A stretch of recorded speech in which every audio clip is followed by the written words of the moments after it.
8 சங்கங்கள் போட்டியிடும் ரயில்வே தொழிற்சங்கங்களுக்கான அங்கீகார தேர்தல் தொடங்கியது.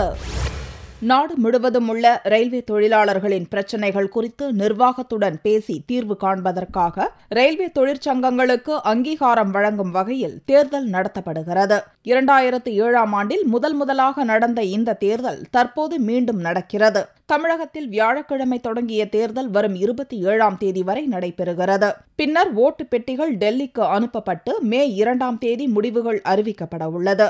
30% ஓட்டுகள் பெற்ற சங்கங்களுக்கு அங்கீகாரம் வழங்கப்படும். இதில் தெற்கு ரயில்வேயில் பணிபுரியும் 86,000 பேர் ஓட்டளிப்பர் என்றும் நாடு முழுவதும் 12 லட்சம் தொழிலாளர்கள் ஓட்டளிப்பர் என்றும் தெரிவிக்கப்பட்டுள்ளது.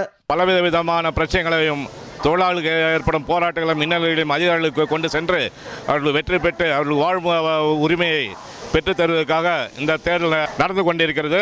சங்கத்துக்கு மேலாக தொழிற்சங்கம் இருக்கிறது. 2ஆம் தேதி அனைவரும் ரிசல்ட்டை எதிர்பார்க்கிறோம்.